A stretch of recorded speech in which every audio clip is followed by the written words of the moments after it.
pour ton cœur. Car j'ai le désir de réjouir ton cœur. Toi qui connais mon cœur, Seigneur. J'aborde Plus qu'un beau chant, chanter ne suffit pas pour répondre à ton appel. Les apparences sont trompées, tu vois qu'un au-delà, au-dessus de mon cœur. Je reviens au cœur de la louange pour te centrer sur toi, Jésus, et je renonce à tous mes faux semblants pour te centrer sur toi, Jésus.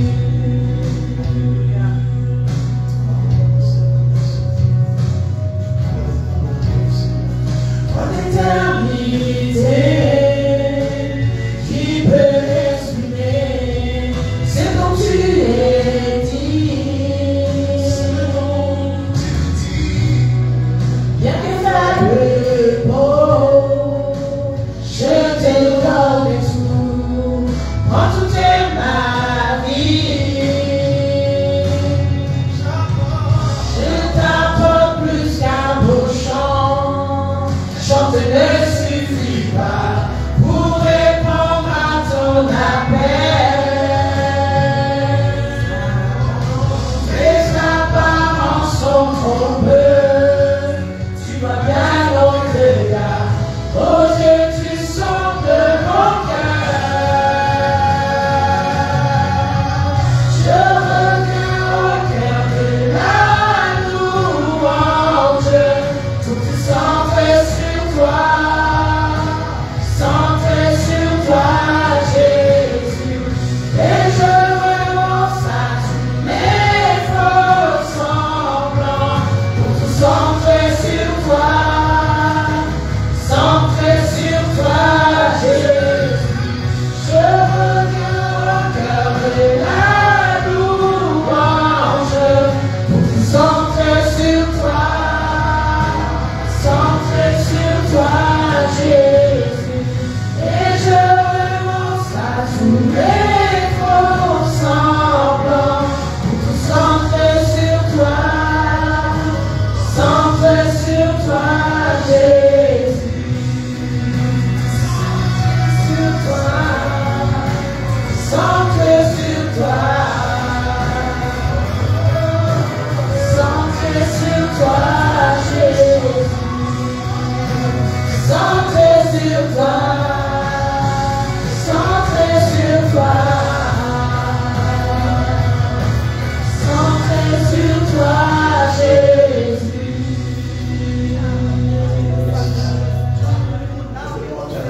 Seigneur, tu connais mon cœur, oh, Dieu. Bénissons ton Seigneur. Seigneur, nous voulons avoir nos regards fixés sur toi, Seigneur. Que tu sois notre seul centre d'intérêt. Que tu sois notre seule source intarissable. Que tu sois, Seigneur, notre seul objectif, notre but principal de nos vies. Oh, notre Seigneur, nous te bénissons, Seigneur. Que nos yeux soient fixés sur toi, Seigneur. Merci de bénir nos vies, de bénir nos familles, de glorifier ton nom, de manifester ta gloire dans nos vies. Nous te bénissons et nous te rendons toute la gloire au puissant de Jésus. Merci d'étendre ta main de grâce sur nous, de manifester ta gloire par nous aussi. Oh, tendre Père, merci. Seigneur, nous te sommes infiniment reconnaissants. Père, merci. Merci d'étendre ta main de grâce. Merci Seigneur de bénir ce moment. Seigneur, nous voulons te prier de bénir ta parole. Bénis chacune de nos familles présentées en ces lieux, même celles qui ne sont pas présentes en ces lieux. Dans nos Père, nous prions que tu étendes ta main, parce que ta main n'est pas courte pour agir. Te prions d'étendre ta main sur toutes les familles dans cette ville de oui, et de bénir toutes les familles au puissant de Jésus-Christ. Merci Seigneur pour ta présence au milieu de nous. Saint-Esprit, nous t'honorons. Merci de nous avoir accordé ce privilège encore ce matin d'être présent au milieu de nous. Nous te croyons présent au milieu de nous, parce que là où deux ou trois sont réunis en ton nom, tu es présent au milieu de nous. Saint-Esprit, merci pour ta présence. Merci de nous combler de ton nom puissant de Jésus. Toi, l'esprit de victoire, l'esprit de grâce et de faveur, bénis ce temps. Bénis ta parole, Seigneur, au nom de Jésus. Amen, amen, amen, amen, amen, amen, amen. Alléluia. Oh, bienvenue dans le Seigneur, n'est-ce pas? Il est merveilleux, extraordinaire. Nous allons proclamer juste nous allons prendre nos Bibles, nous allons proclamer la loi de Dieu, n'est-ce pas? Merci beaucoup.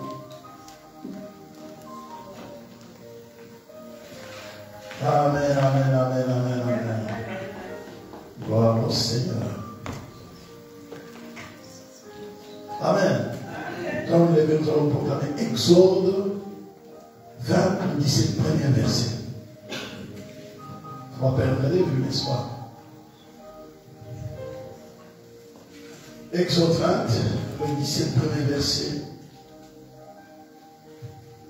Ensemble, nous disons. Alors Dieu prononça toutes ces paroles en disant: Je suis l'Éternel ton Dieu, qui te fait sortir du pays d'Égypte, de la maison de servitude. Tu n'auras pas d'autre Dieu devant ma face.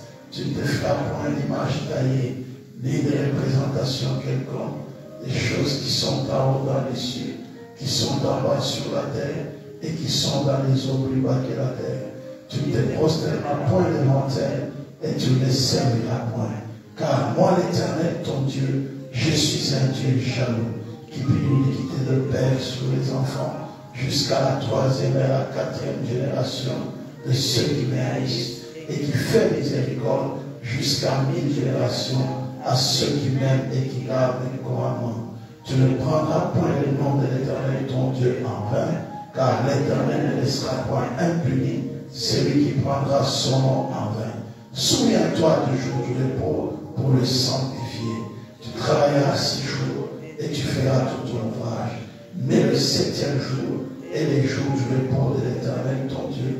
Tu ne feras aucun ouvrage, ni toi, ni ton fils, ni ta fille, ni ton serviteur, ni ta servante, ni ton bétail, ni l'étranger qui est dans tes portes. Car en 6 jours, l'Éternel a fait les cieux, la terre et la mer, et tout ce qui est contenu, et il s'est reposé le 7e jour. C'est pourquoi l'Éternel a béni les jours du repos et l'a sanctifié. Honore ton père et ta mère, afin que tes jours se prolongent dans le pays que l'Éternel ton Dieu te donne. Tu ne tueras point, tu ne commettras pas d'adultère, tu ne déroberas point, tu ne porteras point de faux témoignages contre ton prochain, tu ne convoiteras point la maison de ton prochain, tu ne convoiteras point la femme de ton prochain, ni son serviteur, ni sa servante, ni son bœuf, ni son âne, ni aucune chose qui appartienne à ton prochain. Amen. Amen. Nous allons proclamer notre confession de foi. Ça peut aller? Amen. On peut proclamer la confession de foi? Amen. On y va ensemble. Je crois en Dieu, le Père Tout-Puissant, Créateur du ciel et de la terre. Je crois en Jésus-Christ, son Fils unique, notre Seigneur, qui a été conçu du Saint-Esprit et qui est né de la Vierge Marie.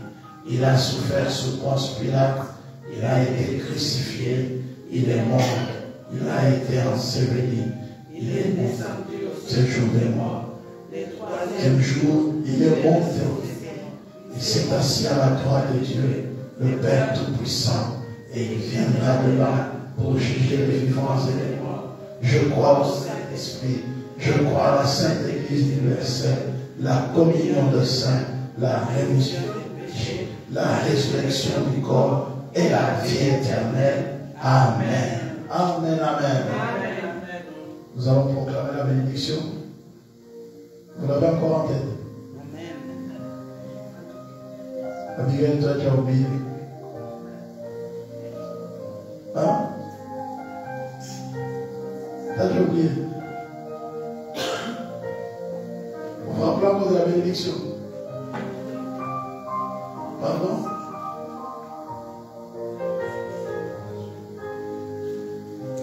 Vous avez déjà oublié? Là, à la fin, là-bas, voilà. Vous avez oublié les paroles de bénédiction? Pardon?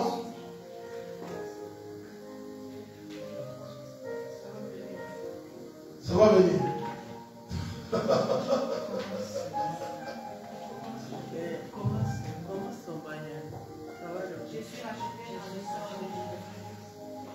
Ah. Voilà. Maman Janine commence. Donc voilà, comme ça je n'oublie pas aussi. Je suis de la bénédiction d'Abraham.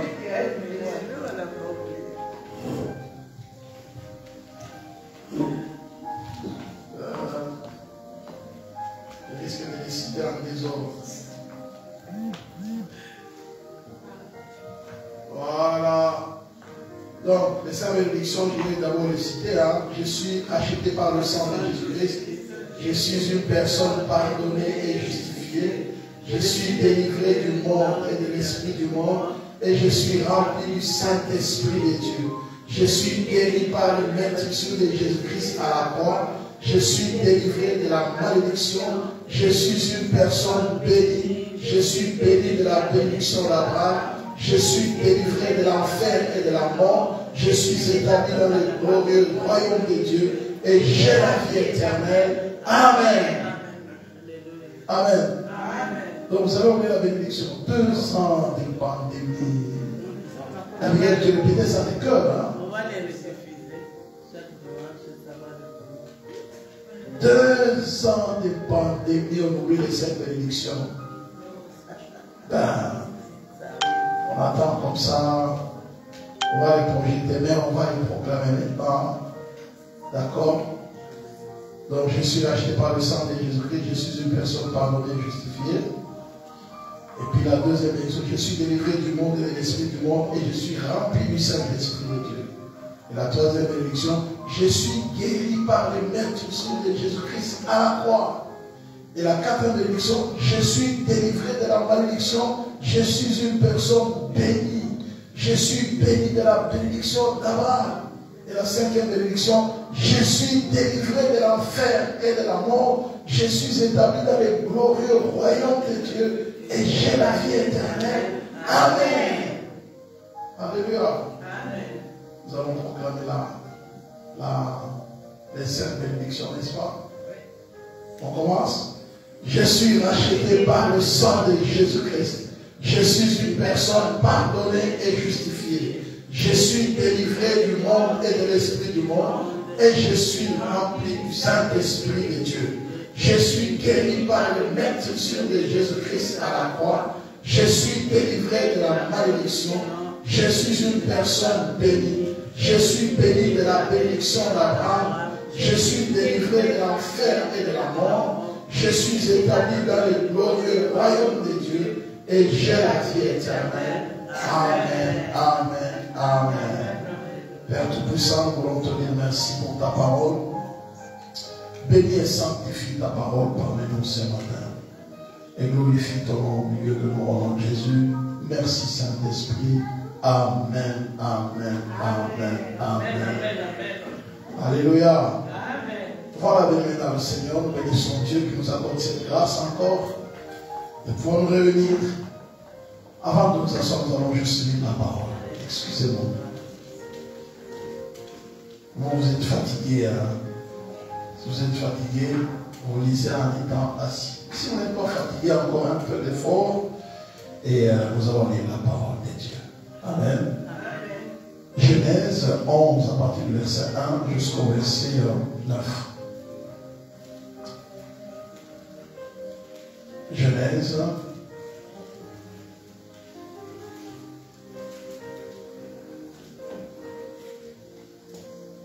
Alléluia. Amen. Genèse.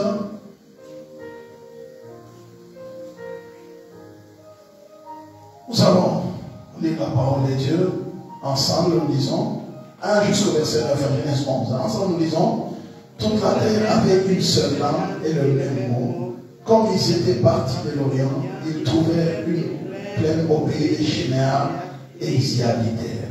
Ils se dirent l'un à l'autre, allons, faisons des briques et cuisons-le au feu. Et la brique leur servit de pierre et les piquets leur servit de ciment. Ils dirent encore, allons, bâtissons-nous une ville et une tour dont les sommets touchent au ciel. Faisons-nous un nom afin que nous ne soyons pas dispersés sur la face de toute la terre.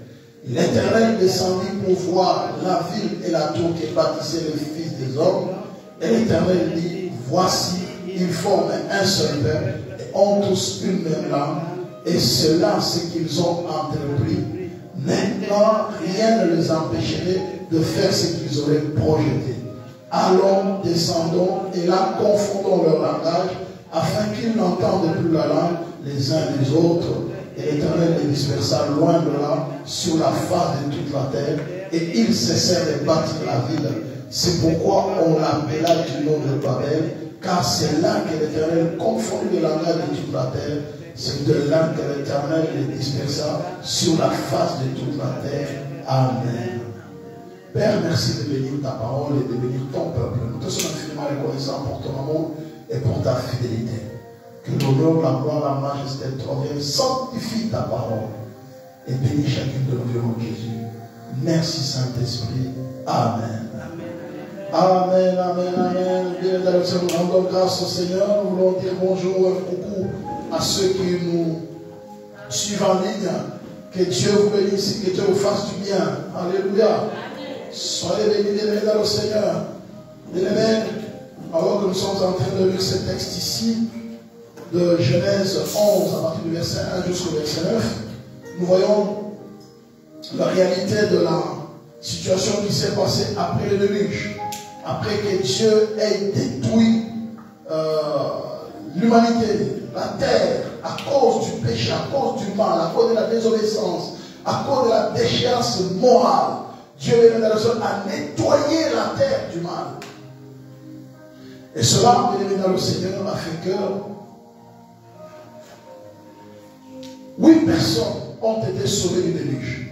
Il y avait Noé, la femme de Noé, les 3 enfants, les 3 fils de Noé et leurs épouses.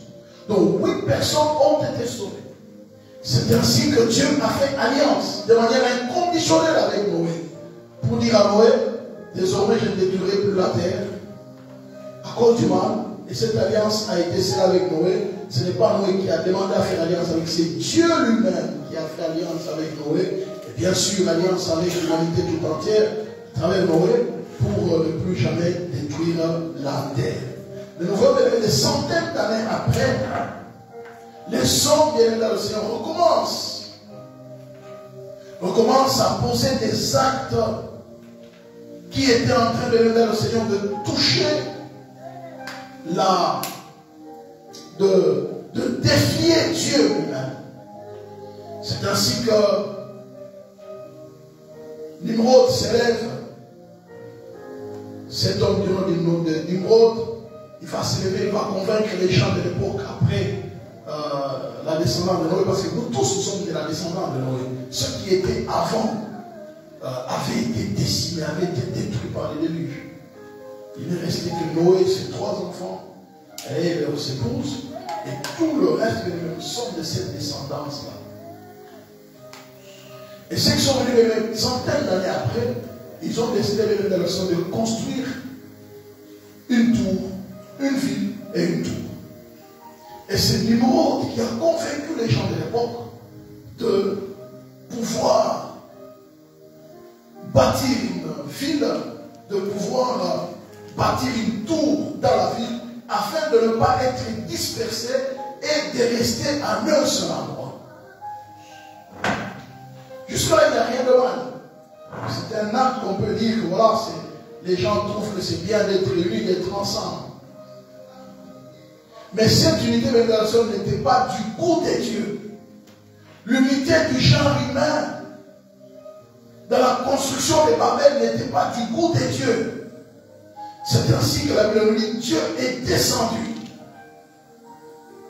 pour faire cesser cette entreprise.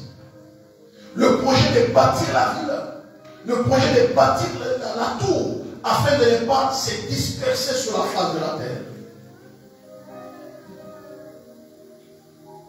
Vous savez quoi? La devise de la Belgique, c'est quoi encore? C'est l'union fait la force. C'est ça, non? L'union fait la force. On a toujours dit, n'est-ce pas? L'union fait la force. Quand les gens sont unis, ils sont plus forts. Et là, ils se sont dit, l'union fait la force, soyons tous ensemble. En disant, nous voulons que notre nom puisse être glorifié. C'est ce qu'ils ont dit au verset, le verset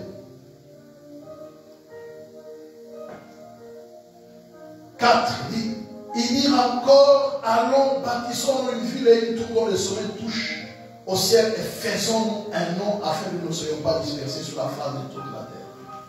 Faisons-nous un nom dont leur unité c'était pour leur propre gloire.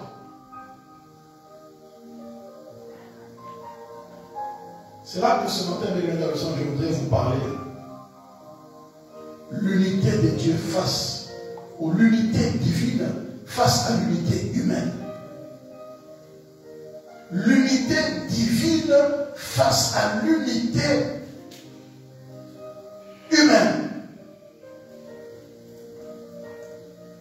L'unité de Dieu face à l'unité du genre humain. Regardez dans le Seigneur, le verset 4, ils disent, le verset d'abord 3, ils disent, ils se disent l'un à l'autre, allons ensemble, faisons des briques, cuisons-le au feu. Toujours troisième personne du pluriel, ensemble.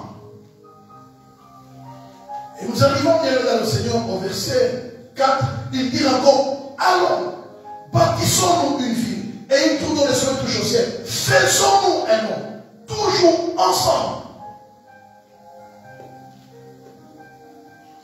Et l'Éternel dit, voici, ils forment un seul peuple.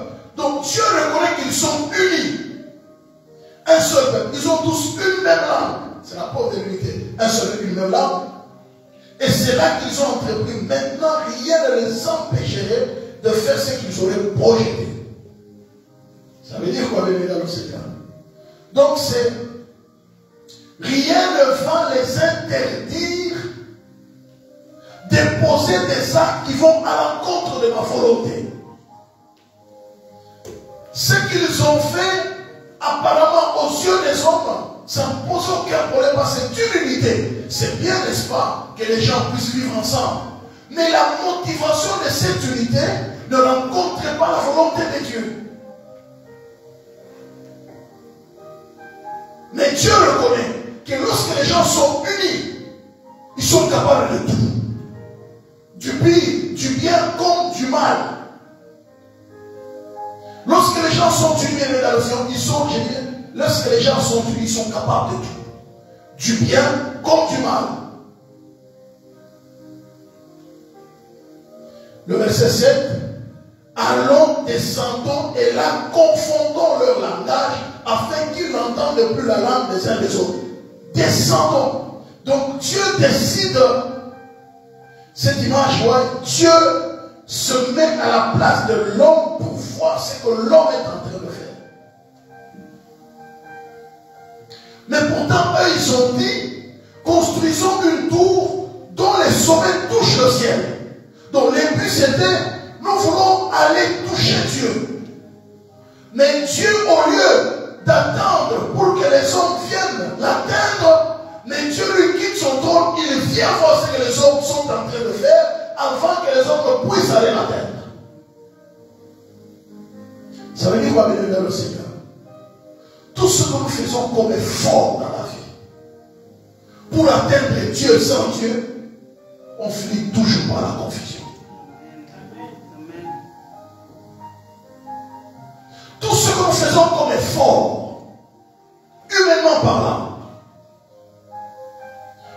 être juste, pour être une femme gentille, un homme gentil, pour être quelqu'un de bien, c'est des efforts perdus. La Bible dit, nous sommes justifiés par la foi et par le sang de l'agneau. Donc l'homme ne peut pas se justifier pour être meilleur devant les hommes, meilleur devant lui-même, devant elle-même, la personne. Il n'y a que Dieu qui nous rend juste. C'est ça le problème de l'humanisme que nous avons aujourd'hui. L'homme au centre de l'homme. C'est un défi lancé à Dieu. Dieu qui a créé l'homme pour que l'homme puisse être à son service. Dieu a créé l'homme pour sa gloire. Mais l'homme oublie le but pour lequel Dieu l'a créé. Pour sa gloire, pour l'adorer, pour le louer, pour le célébrer. Mais l'homme, lui, décide, ou l'être humain décide délibérément de louer et d'adorer Dieu par sa propre volonté. Bien-aimés au Seigneur, nous ne pouvons louer et adorer Dieu sans Dieu. C'est l'Esprit de Dieu qui nous aide à louer et à adorer Dieu. Humainement parlant, c'est impossible. Même si nous louons de nos propres langues, de notre propre bouche, cette louange-là n'atteint pas Dieu. Et vous voyez, le verset 7 dit, allons descendons, confondons leur langage. Allons descendons, confondons leur langage. Vous voyez, n'est-ce pas? Ils ont utilisé bâtissons-nous, allons, bâtissons-nous, faisons-nous, ça c'est l'homme. Et Dieu aussi dit au verset 7, allons, descendons, confondons. Alléluia. Allons, descendons, confondons. Et ils ont dit, allons, bâtissons-nous. Allons, bâtissons-nous. Et Dieu dit, allons, descendons, confondons. Vous voyez maintenant le Seigneur, Dieu descend au niveau humain pour confondre l'entreprise humaine qui défie l'entreprise divine. L'entreprise divine, c'est quoi? Regardez bien. Dans Genèse 1, nous voyons la Bible dit au commencement Dieu. En hébreu, les dieux là, ça veut dire Elohim. C'est la forme plurielle du nom de Dieu en hébreu. Donc nous voyons déjà dans le Seigneur le trois personnes divines en activité dans la création. C'est pourquoi vous allez voir, lorsque nous lisons la parole de Dieu, dans Genèse 1, le verset 1, 2, il dit au commencement Dieu créa. Vous voyez, au commencement Dieu créa les cieux. Au commencement Dieu. Au commencement Dieu. Au commencement Dieu. Donc Dieu doit être au commencement de toutes choses dans notre vie. Au commencement Dieu créa les cieux et la terre. La terre était informe. Il y avait les ténèbres à la surface de la terre et de l'abîme. Et l'Esprit de Dieu s'est mouvé au-dessus des eaux. Déjà le Saint-Esprit était là pour donner la vie à la terre. Il n'y avait pas de vie sur terre. C'est l'Esprit de Dieu. Le Saint-Esprit était déjà là. C'est pourquoi j'ai parlé tout à l'heure, Elohim, c'est la forme plurielle du nom de Dieu. Et vous voyez que dans le Seigneur, la première chose que nous voyons, c'est d'abord l'unité de Dieu. Tout ce que Dieu a créé dans le Seigneur, il les a fait dans l'unité, dans la coopération. Les trois personnes distinctes de la Trinité. Vous savez, la Trinité dépasse l'entendement humain. L'humain ne peut pas comprendre la Trinité. En fait, le mot Trinité n'est pas dans la Bible. Je dirais le mot. Mais la réalité de la Trinité dans la Bible. Vous voyez, n'est-ce pas? dès le départ, Elohim, c'est la forme plurielle du nom de Dieu. Vous avez vu tout à l'heure, ils ont dit bâtissons, faisons, allons. C'est troisième personne du pluriel. Et donc, dès le départ, c'est que tout ce que Dieu fait dans le Seigneur, c'est dans une coopération, dans une unité. Je dis bien, les trois personnes distinctes de la Trinité. Dans une égalité mutuelle, une unité intérieure. En fait, la Trinité, comme je vous dis, dépasse la logique humaine. Tu ne peux pas comprendre Dieu le Père, Dieu le Fils et Dieu le Saint-Esprit. Écoutez, ne croyez pas que le fait qu'on dit Dieu le Père dépasse le Fils, et le Père dépasse l'Esprit, ou le Fils dépasse l'Esprit. Non, non, non, non. Il faut bien faire très attention. En fait, c'est trois personnes distinctes dans une égalité mutuelle et une unité intérieure qui respectent l'existence de chacune de manière séparée.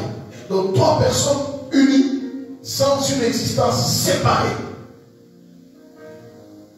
C'est compliqué d'expliquer la Trinité. Hein? Vous m'écoutez là? Trois personnes distinctes, unies, sans une existence séparée. Totalement unies. Mais sans une existence séparée. Trois personnes distinctes. Donc la nature divine existe dans le Père, dans le Fils et dans le Saint-Esprit. Chacun joue son rôle. Alléluia.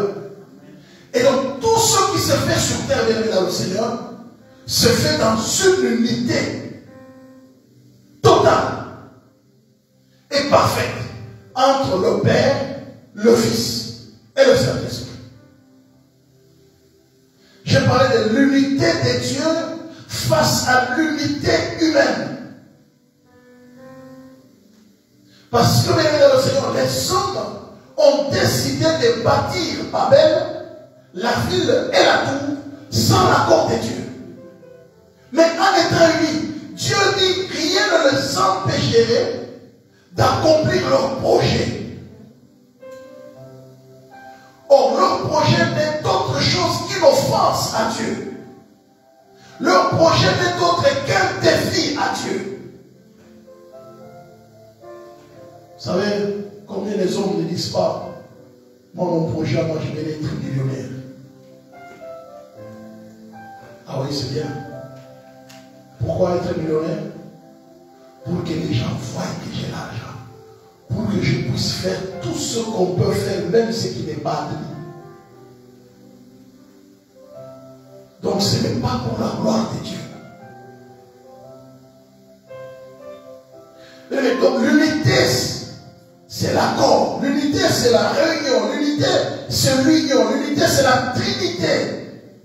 Dieu est pour l'unité. Dieu est pour l'union. Dieu est pour la réunion. Dieu est pour l'accord. Mais que tout accord, toute union, toute réunion qui se fait, ou toute assemblée, ne peut se faire que sous le regard divin. Sous le regard de Dieu. Donc on peut dire, tout projet des hommes ne peut être accompli que sous le regard de Dieu. Ne peut être approuvé que sous le regard de Dieu. Je suis en train d'arriver. Hein? Donc vous voyez bien là le Seigneur. C'est pourquoi, lorsque Jésus est né, Dieu a voulu nous montrer que vous ne pouvez rien faire sans moi. Jésus l'a dit, il l'a dit aux disciples, sans moi vous ne pouvez rien. Ésaïe 7, verset 14. Déjà la naissance du Fils. Ésaïe 7, verset 14. Emmanuel.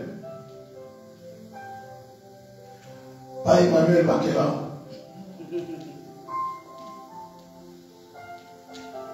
C'est pourquoi le Seigneur lui-même vous donnera un signe. Voici la jeune fille deviendra enceinte, elle enfantera un fils, et elle lui donnera le nom d'Emmanuel. Bien aimé, Emmanuel, ça veut dire quoi? Emmanuel,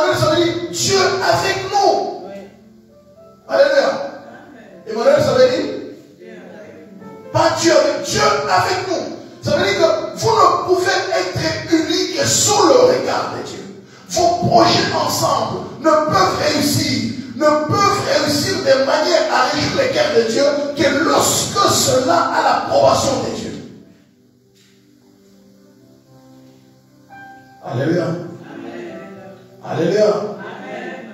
Et c'est pourquoi Jésus l'a dit, que sans moi, vous ne pouvez rien faire. Dans Jean 15.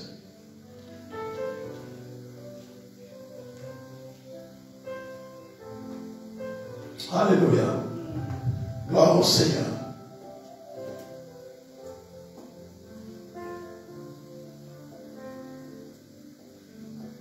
Oh Seigneur, merci.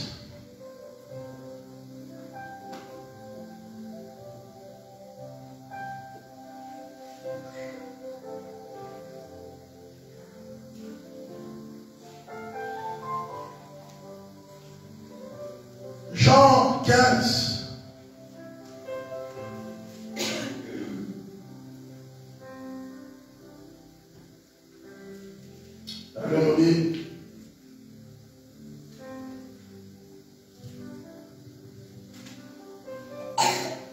Je suis le cep, vous êtes les savants. Celui qui demeure en moi et en qui je demeure porte beaucoup de fruits.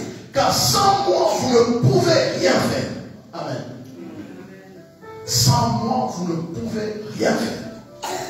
Donc, tout ce que nous faisons comme projet, individuellement, ou en association, sans Dieu, on finit toujours par être confondu. Vous voyez comment la Bible dit, allons, descendons, confondons-le.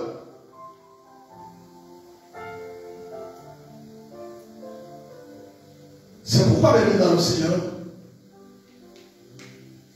Dieu veut l'unité des hommes.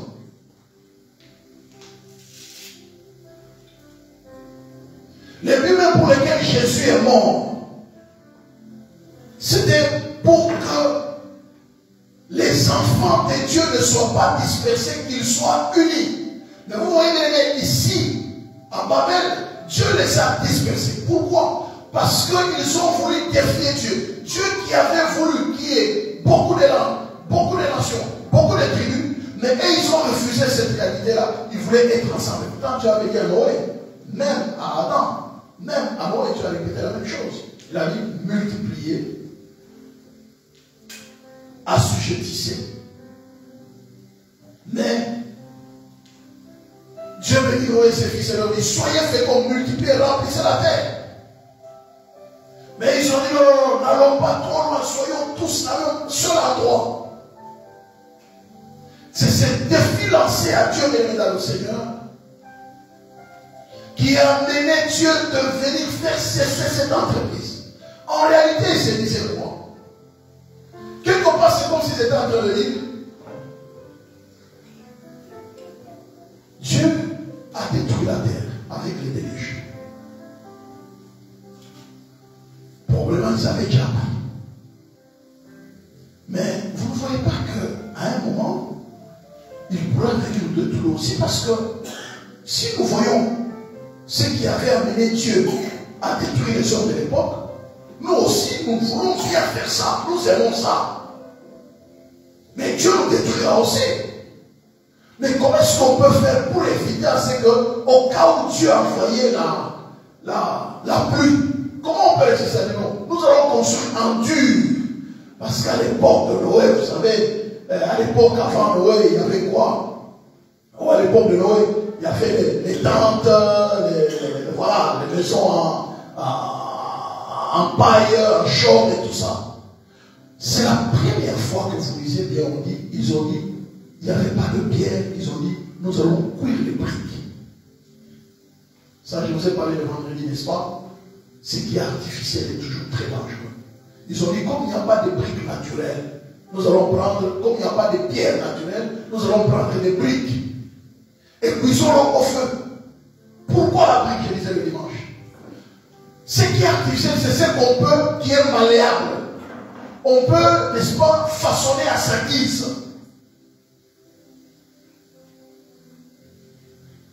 Malléable. Façonner à sa guise. vous allez voir l'homme dans tout ce qu'il est en train de faire. Lorsqu'il ne se soumet pas à la volonté de Dieu, il veut faire ce que sa volonté veut faire. Et parfois même,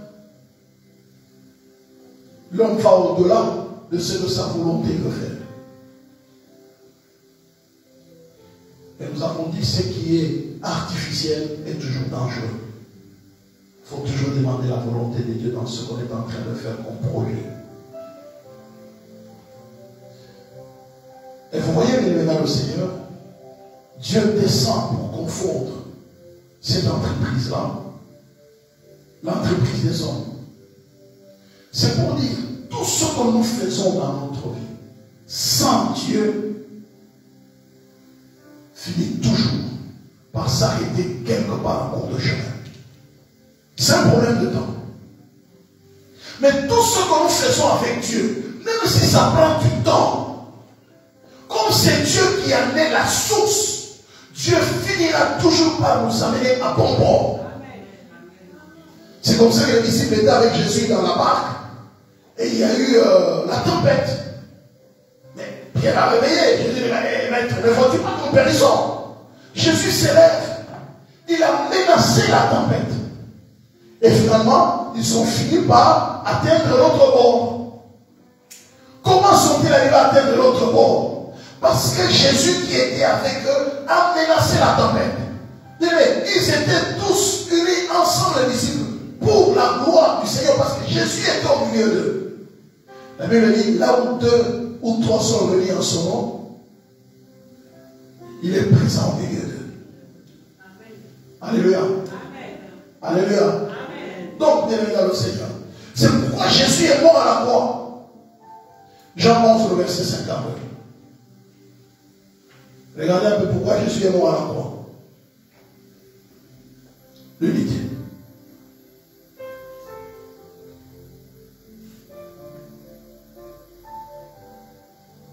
Jean 11, le verset 52.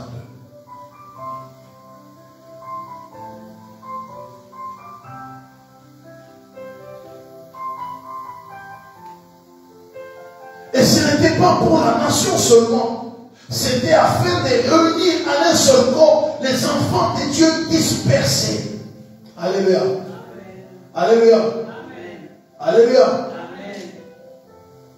C'était pour réunir en un seul corps les enfants de Dieu dispersés.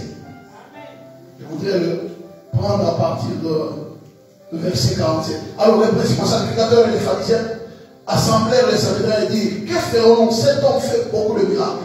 Si nous le laissons faire, tous croiront en lui et les Romains viendront détruire et notre ville et notre nation. L'un de Caïphe qui était sur un sacrificateur cette année-là leur dit, vous n'y entendez rien. Vous ne réfléchissez pas qu'il est dans votre intérêt qu'un seul homme meure pour le peuple et que la nation entière ne périsse pas. Or, il ne dit pas cela de lui-même, mais étant sur un sacrificateur cette année-là, il prophétisa que Jésus devait mourir pour la nation. Et ce n'était pas pour la nation seulement, c'était aussi afin de réunir en un seul corps les enfants de Dieu dispersés. Amen. Vous voyez bien dans le Seigneur. Donc Jésus est mort pour l'unité des enfants de Dieu. Jésus est mort pour l'unité des familles. Jésus est mort pour l'unité des couples. Jésus est mort même pour l'unité des hommes sur le plan social. Jésus est mort pour l'unité des nations. Jésus est mort pour l'unité des hommes, bien-aimés dans le Seigneur. Généralement, nous ne réalisons pas que Jésus est mort mais pour que les hommes soient unis. Alléluia. Mais unis en lui et en lui seul. Parce que dès le départ, Dieu a toujours voulu l'unité. Genèse 2, le verset 23. L'unité du couple humain. Ici, je parle de l'unité du couple humain.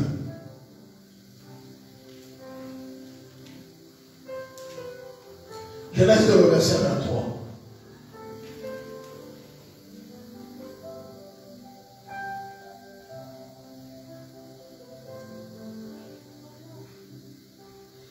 Je commence à partir du verset 22. L'Éternel Dieu forma une femme de la côte qu'il avait prise de l'homme, et il l'amena vers l'homme. Et l'homme dit, voici cette fois celle qui est os de mes os et chair de ma chair. On l'appelle la femme parce qu'elle a été prise de l'homme. C'est pourquoi l'homme quittera son père et sa mère et s'attachera à sa femme et ils deviendront une seule chair. Amen. Nous prêchons toujours ça dans le mariage. Ils deviendront une seule chair. Ça, c'est Dieu, bien dans le Seigneur, qui le dit. Pourquoi bien dans le Seigneur? Parce que ce n'est que logique. La femme a été tirée de l'homme. Alléluia. L'apôtre Paul dit très bien, la femme a été tirée de l'homme, mais l'homme vient de la femme. C'est bizarre, hein? La femme a été tirée de l'homme, mais l'homme vient de la femme. En dehors d'Adam, tout être humain. Même Jésus était né d'une femme. Alléluia. Même Jésus était né d'une femme. Voyez-vous bien aimé dans le Seigneur. Donc, ça veut dire quoi? Tout couple qui s'unit sans Dieu finit toujours par la confusion. Ou tout couple qui s'unit en commençant avec Dieu, mais après en rejetant Dieu, finira toujours par la confusion.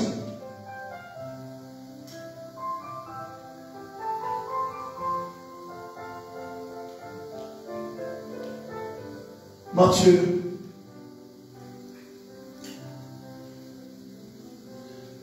19, le verset 6.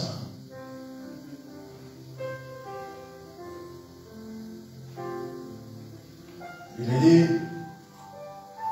le verset 5.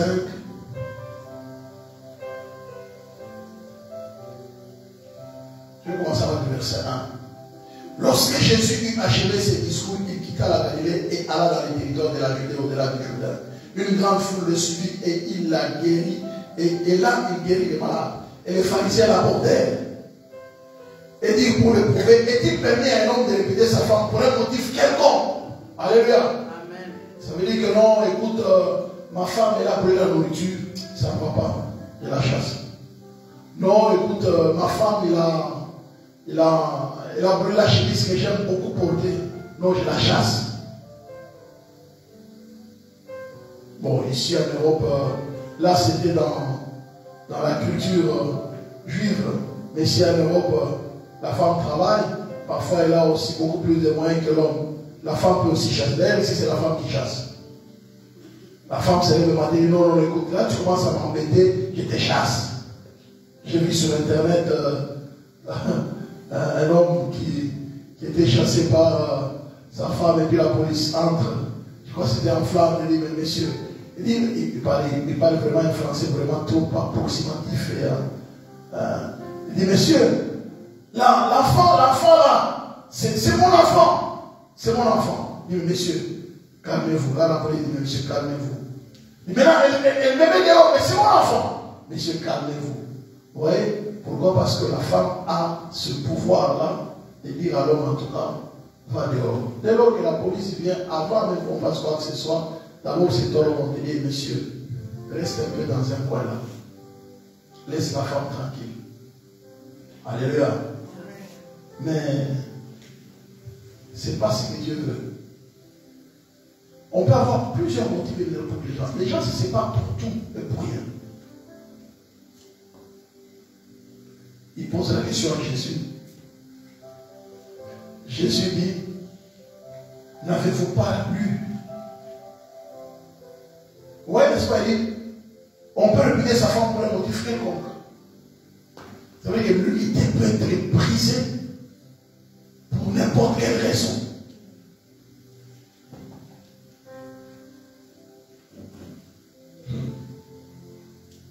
Alléluia. Vous voyez ce qui détruit même les associations, les amitiés. C'est des raisons bizarres parfois qu'on n'arrive pas à bien comprendre. Mais vous étiez des amis de longtemps. Mais qu'est-ce qui fait que, oh, bof, et après, qu'est-ce qu'il y a eu? Vous voyez pourquoi l'unité avec Dieu est très importante. Vous savez pourquoi l'unité avec Dieu est très importante? Parce que l'unité avec Dieu, C'est Dieu lui-même qui est au centre et c'est Dieu lui-même qui nous donne le cœur de pardonner, d'accepter l'autre dans ses faiblesses. Difficile de l'accepter, mais Dieu me donne la capacité d'accepter la personne dans ses faiblesses.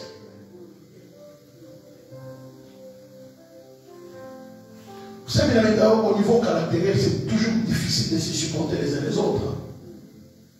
Vous imaginez, vous êtes né dans un coin, je ne sais pas, au pôle Nord, l'autre est né à Katakokombe. C'est un coin quelque part. Hein. Vous imaginez, vous rencontrez quelque part, vous dites que vous vous aimez. C'est l'amour. Et cet amour peut être basé sur, entre guillemets, sur des raisons humaines. Ce n'est pas réellement le vrai amour, l'amour. Non, c'est des raisons humaines. Oh, je l'ai rencontré en tout cas vraiment, il a tapé mon œil. Oh, j'ai vu cet homme, franchement, il est bon, il est galant, il est gentil. Ah oui.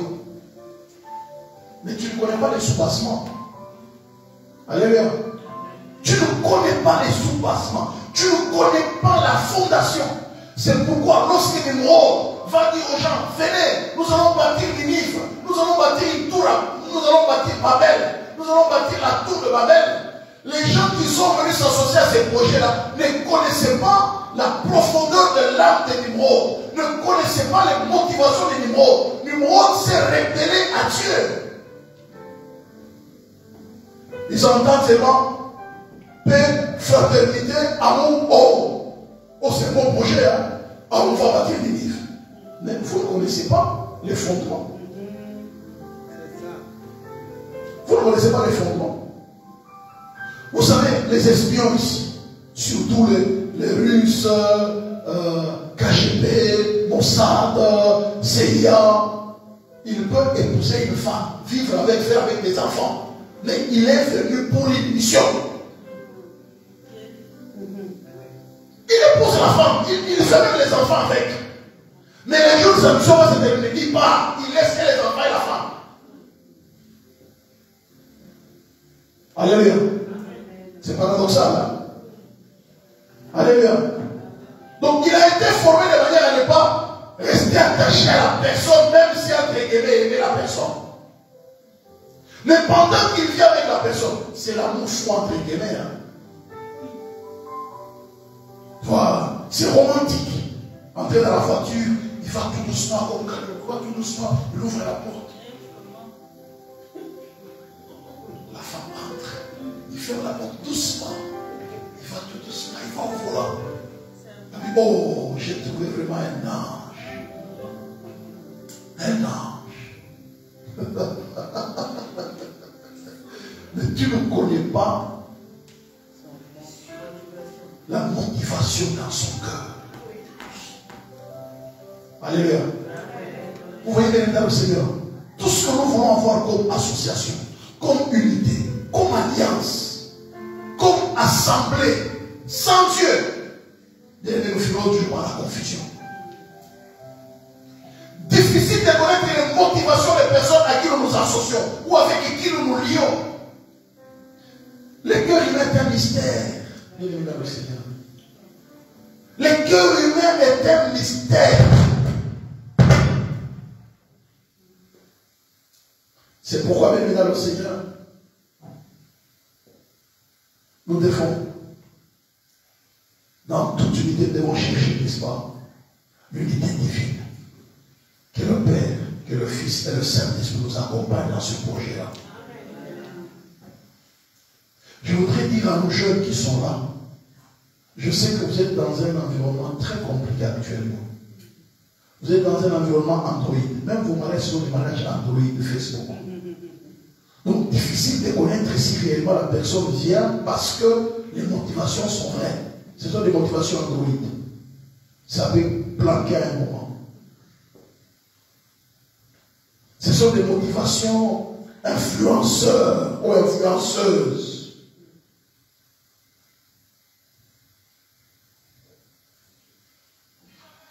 Mais l'unité avec Dieu, on finit toujours par arriver à bon port. L'unité du couple humain. Comme pour dire même toute famille bien dans le Seigneur. Est censé faire des grands projets avec en tenant compte de Dieu, en faisant confiance au Père, au Fils et au Saint-Esprit dans l'accompagnement de ce projet-là en tant que famille.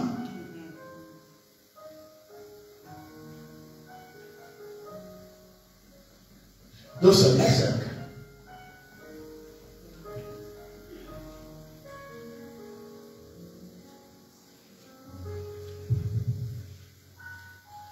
Je vais terminer.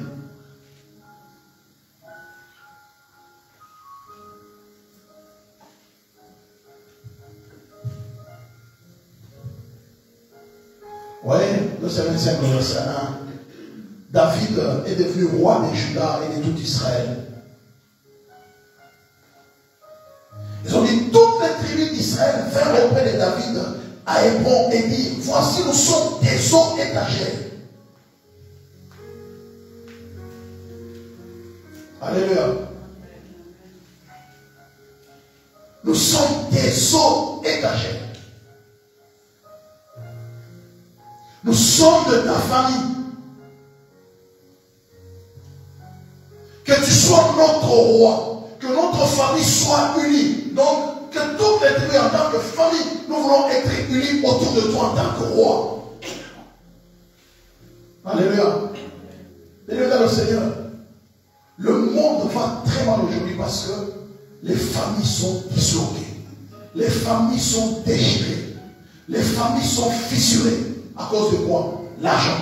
À cause de quoi? Les intérêts matériels. Les biens matériels. Les biens de ce monde, nous les perdons d'une manière ou d'une autre. Dites-moi un peu. Ils ont commencé par bâtir, n'est-ce pas? Ils ont dépensé de l'argent. Ils ont dépensé des moyens. Et après, qu'est-ce qu'il y a eu? Qu'est-ce qu'il y a eu après? Dispersion. Ils ont arrêté. Donc la tour de Babel, c'est une tour inachevée. La ville de Babel, c'est une ville inachevée.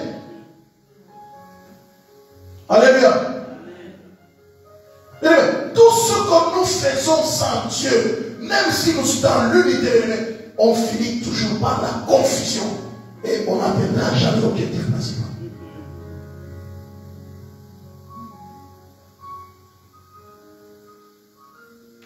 Alors je voudrais terminer mon message, bien dans le Seigneur. Je ne voudrais pas être trop long.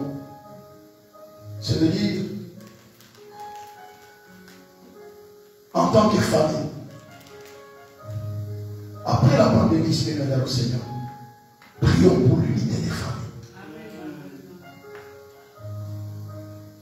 Vous savez, beaucoup de jeunes se suicident aujourd'hui. Avec la pandémie, beaucoup de jeunes se sont suicidés. Vous savez pourquoi? Parce que c'est avec la pandémie. La pandémie est venue révéler réellement qu'il n'y a jamais une véritable unité dans la famille. Est-ce qu'une famille là où tu aimes, papa, maman, tout le monde est là, tu es heureux, mais malgré la pandémie, vous êtes dans la joie. C'est pas ça. Pandémie, on apprend à faire des gâteaux, on apprend à danser, à jouer ensemble, et tout ça, même si on ne sort pas, l'autre fait les gâteaux, l'autre fait les galettes, l'autre va faire les recettes en préparant les foufous mélangés avec les bitécous. Donc, tu vois, c'est tout ça.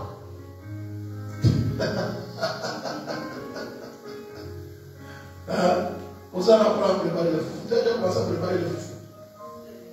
2 ans de pandémie.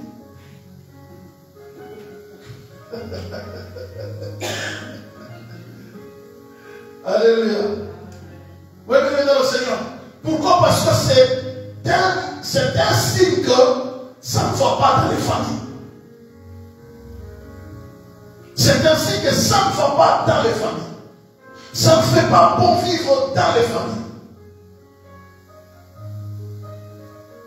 Pourquoi? Parce que l'unité de Dieu n'est pas préservée au sein de la famille. Alléluia. Amen. Le Père, le Fils et le Saint-Esprit. Dieu. Ils disent non, nous allons construire sans Dieu. Nous allons bâtir nos relations familiales sans Dieu. Nous allons bâtir notre couple sans Dieu.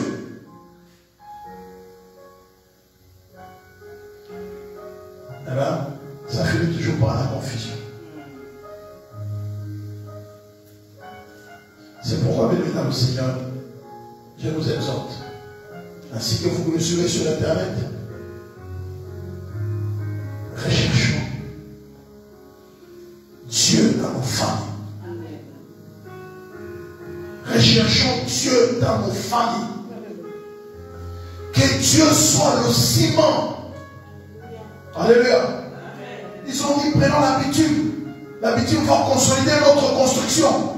Mais recherchons Dieu, que Dieu soit le ciment de nos relations dans nos familles. Que Dieu puisse cimenter l'amour dans la famille. Que l'amour soit le socle de toute famille équilibrée.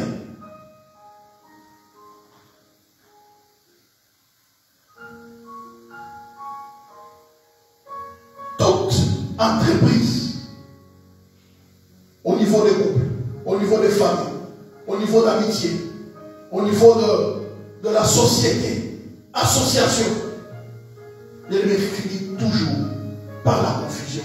Et parfois, bien évidemment, c'est un projet qui ne verra pas la fin.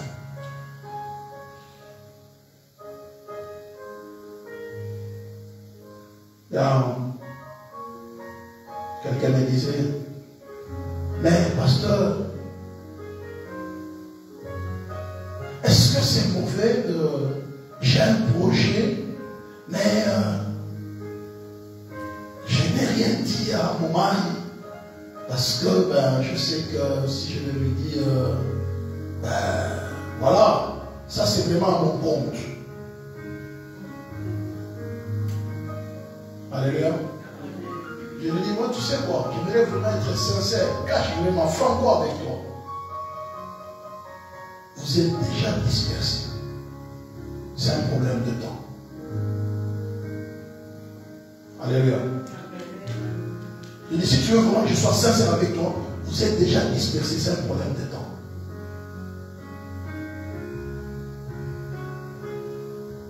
Alors je vais poser la question, est-ce que tu aimes ton mari? Oui, pasteur, je l'aime.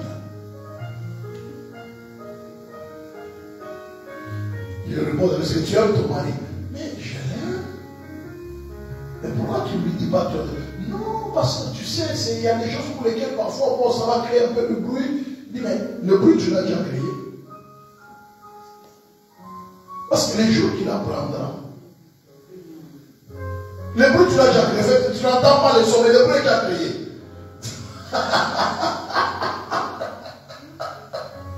Tu n'entends pas encore le son, mais le bruit est déjà créé. C'est un problème de temps, tu entendras les sons. Pourquoi venir dans le Seigneur? Parce que c'est un problème d'amour. Quand je parlerai des langues, 1 Corinthiens 13, des hommes et des anges, si je n'ai pas la charité, je suis un errant qui raisonne, ou il se marque les dentiers. Et quand j'aurai les dons de prophétie, la science de tous les mystères, et toute la connaissance, quand j'aurai même toute la foi jusqu'à transporter les montagnes, si je n'ai pas la charité, c'est-à-dire l'amour, je ne suis rien. Et quand je distribuerai tous mes biens pour la nourriture des pauvres, et quand je donnerai même mon corps pour être brûlé, si je n'ai pas la charité, cela ne me sert de rien. La charité est patiente, elle est pleine de bonté. La charité n'est point envieuse, la charité ne se vante point, elle ne s'enfle point d'orgueil, elle ne fait rien de malhonnête, elle ne cherche point son intérêt, elle ne s'irrite point, elle ne soupçonne point le mal, elle ne se réjouit point de l'injustice, mais elle se réjouit de la vérité, elle excuse tout, elle croit tout, elle espère tout, elle supporte tout. La charité ne périt jamais. Amen. L'amour ne périt jamais. Supporte tout. L'amour ne se réjouit pas de l'injustice. Ne fais rien de malhonnête. Et je pense que c'est honnête ce que tu fais. Mais bon, tu n'as pas besoin de me répondre, mais tu m'as déjà répondu. Tu es honnête ce que tu veux dire. Ne me réponds pas, mais tu m'as déjà répondu. Alléluia. Parce que l'amour ne fait rien de malhonnête. Pourquoi les couples se détruisent Parce qu'il n'y a pas de transparence. Il n'y a pas de...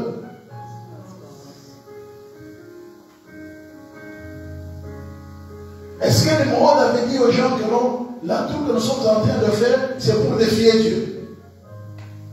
Il n'était pas transparent. Il les a emmenés dans un projet où lui-même savait qu'il défiait Dieu. Mais pourtant, les gens savaient que Nimrod aimait Dieu. C'était le plus grand chasseur de Dieu.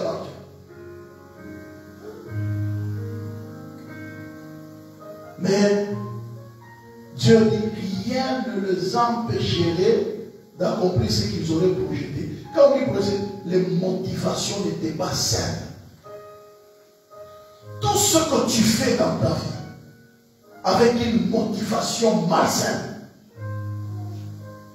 finit toujours par un échec.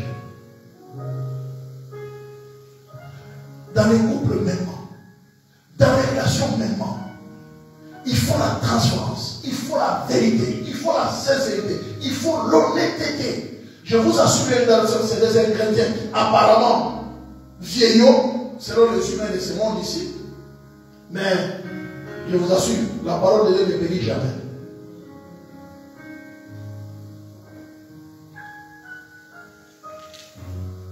On ne va pas nous enterrer avec nos biens matériels. On ne va pas t'enterrer avec la maison que tu as construite, que tu aimes tant. On ne va pas te construire, on ne va pas t'enterrer avec ton argent. Alléluia.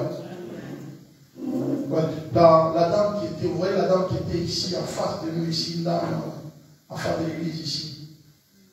Une vieille dame comme ça qui... Oui, exactement. Elle est décédée, hein. Vous voyez que elle paraît qu'elle a donné la ligue ses biens à la personne qui s'occupait d'elle. Elle a laissé. Les exemples sont les gens. La maison est là. Elle a laissé ça à quelqu'un.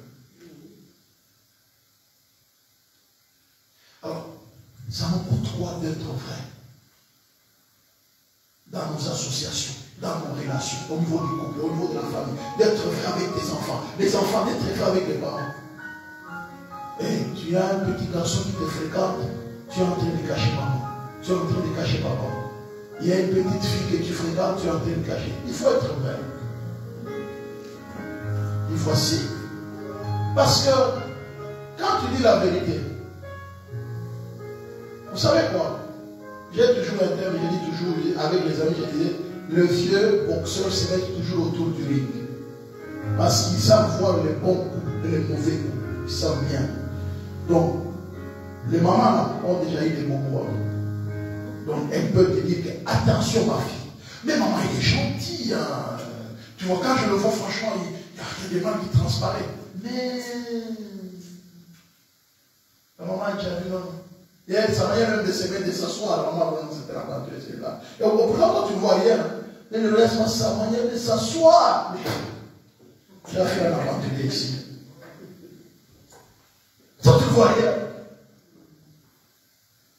Mais si tu étais transparent, transparente, tu parlerais, tu ouvrais les cœurs. Parce que c'est une association où la vérité est au centre. Alléluia.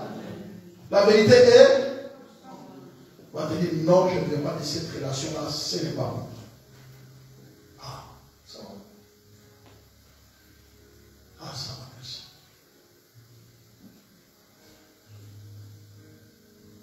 Une fille a appelé sa mère à l'école et dit, maman, je veux percer les nez et les oreilles. Donc, pas les boucles, mais encore des tours là. La maman a dit, caca. Ok. Ça vient tout ça. Oh non, je suis là devant la personne qui... Non, maman, écoute ma fille. Appelle un peu ton papa, pose-lui la question. La personne, son papa, il dit, voilà papa, je suis là, je ne veux pas que vous soyez surpris lorsque je vais retourner à la maison avec un bout de papa et l'autre. Si tu m'as déjà vu mettre ça, mais aussi. Si tu m'as déjà vu mettre ça, donc, mais, fais ça. Mais avant d'entrer chez moi, tu enlèves. Je t'autorise de faire ça. Mais avant d'entrer chez moi à la maison, tu l'enlèves. Et en sortant, tu le dis. Mais chez moi à la maison,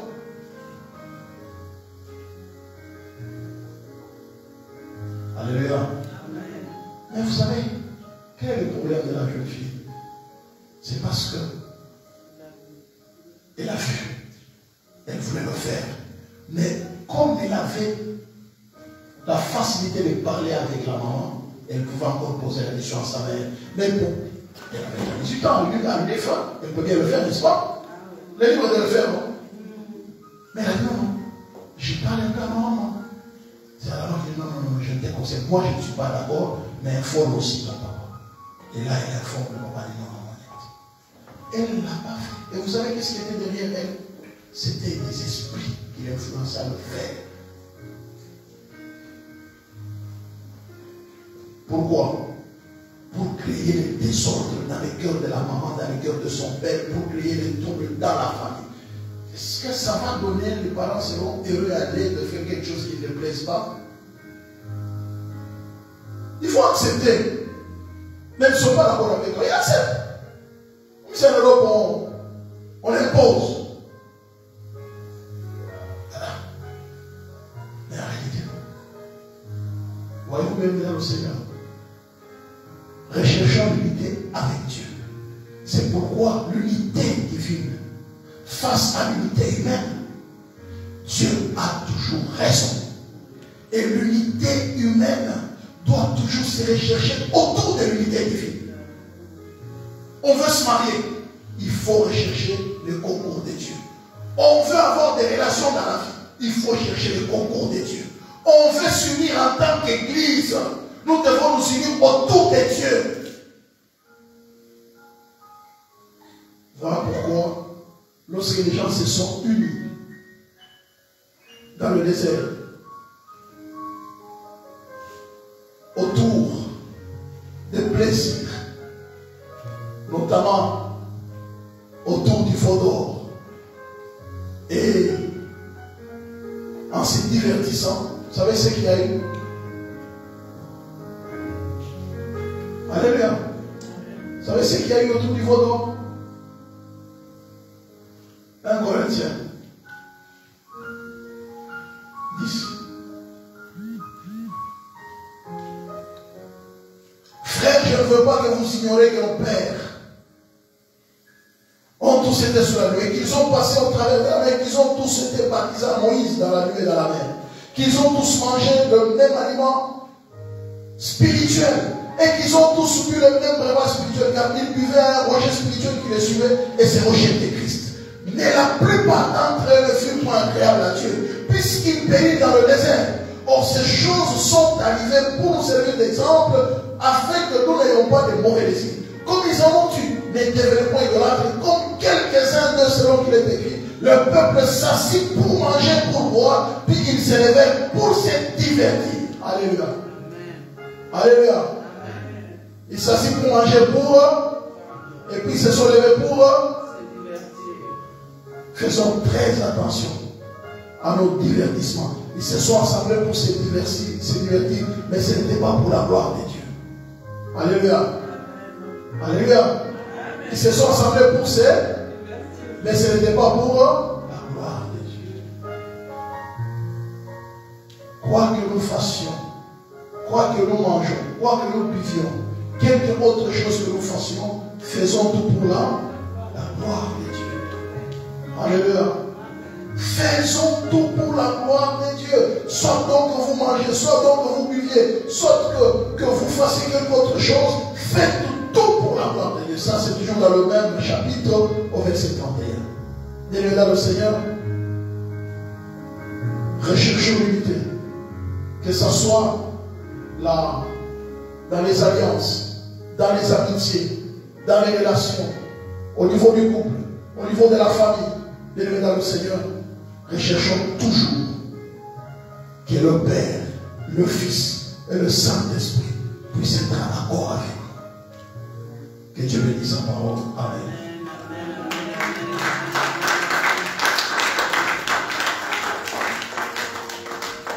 Père, nous voulons te dire merci pour ta grâce. Nous voulons te bénir pour ton amour et pour ta fidélité. Nous voulons te rendre toute la gloire, toi le Dieu de la vie. Seigneur, merci de bénir ta parole, de bénir ton peuple éternellement, très Dieu, réuni autour de toi. Glorifie ton nom, Dieu de mon maître du ciel et de la terre.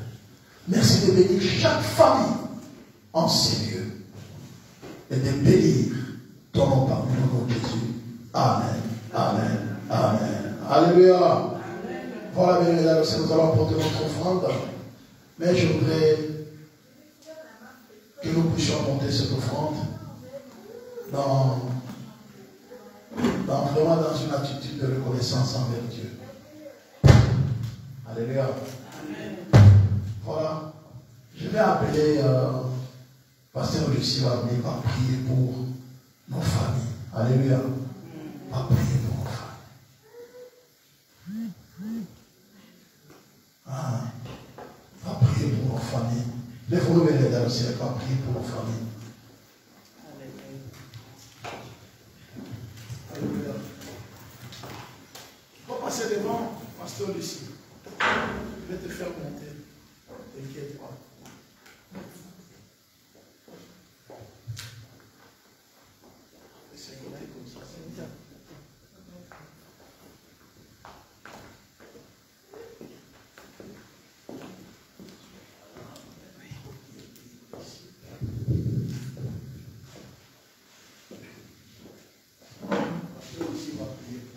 N'est-ce pas? Que Dieu se souvienne de nos familles.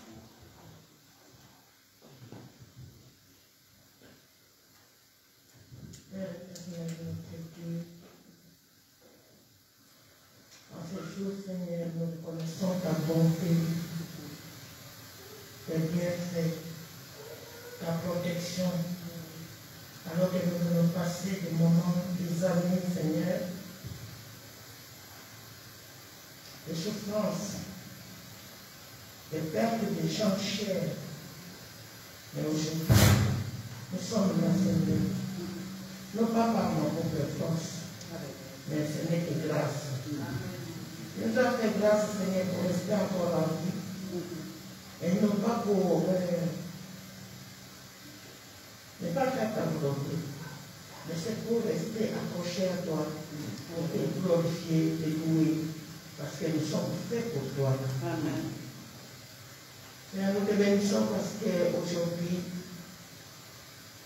nous sommes réunis en ces lieux où nous avons quitté il y a 2 ans, 3 ans.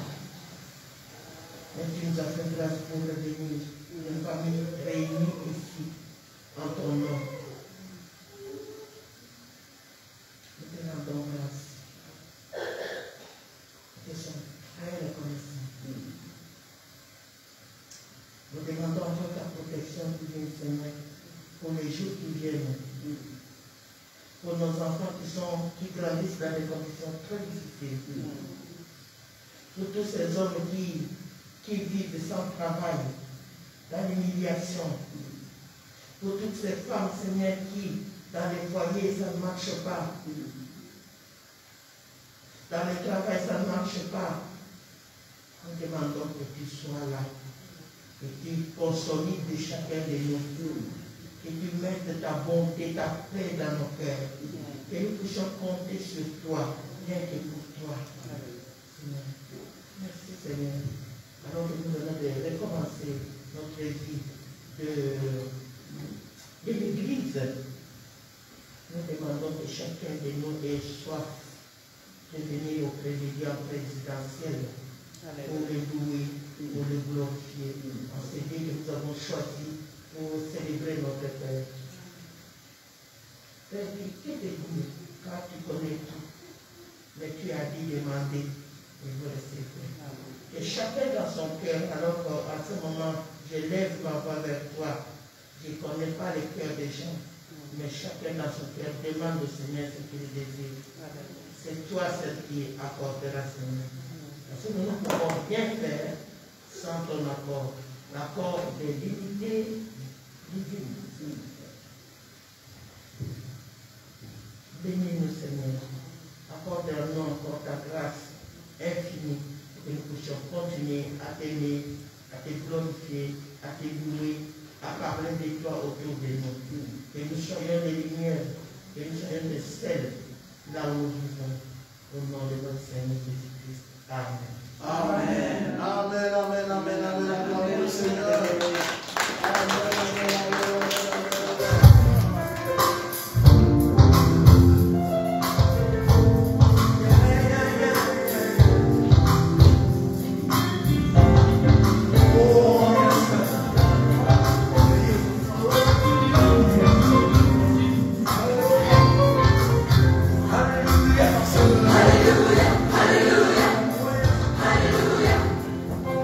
On va passer les enfants pour les offrandes.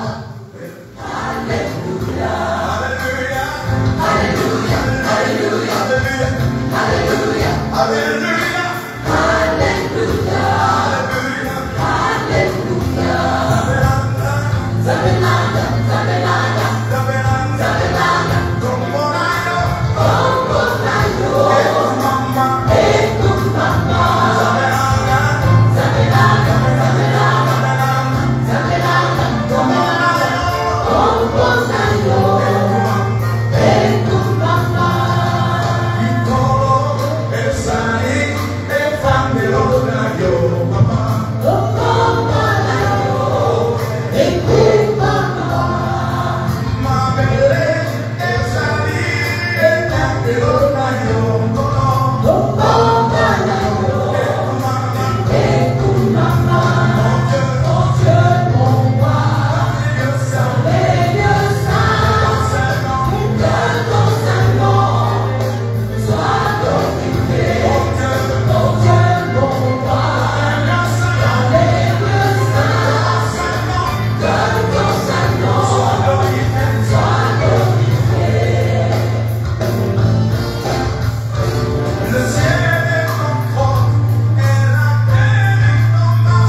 Voilà, mesdames et Seigneur, nous arrivons à la fin de ces cultes. Donc le samedi, nous allons nous voir nous tous ici, ceux qui font le ministère, ceux qui ont envie de faire quelque chose dans l'église, nous allons nous voir le samedi ici, mesdames et Seigneur, à 16h, pour que nous puissions encore discuter, voir ensemble comment nous pouvons évoluer, comme nous venons de commencer les cultes.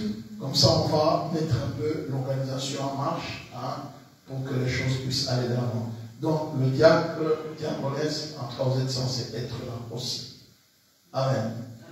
Ceux qui font l'église, ceux qui veulent faire quelque chose dans l'église.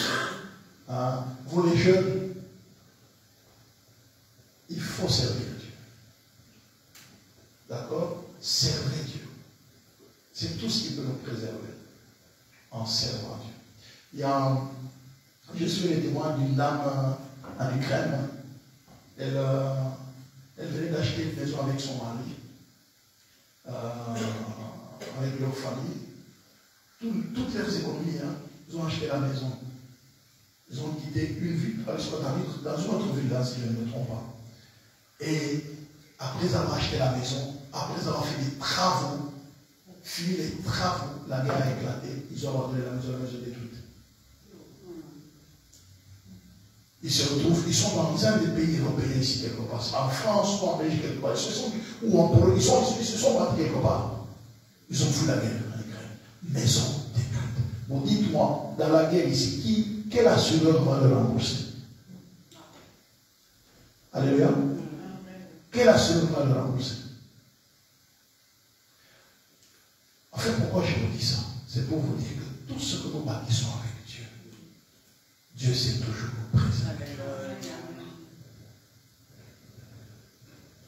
Malheureusement, vous imaginez un peu tous les efforts qu'ils ont fait, travaillant dur pour se construire une maison, et puis ils n'ont même pas vécu dans la maison 6 mois, même pas 6 mois, après avoir terminé tous les travaux, ils n'ont même pas fait 6 mois dans la maison.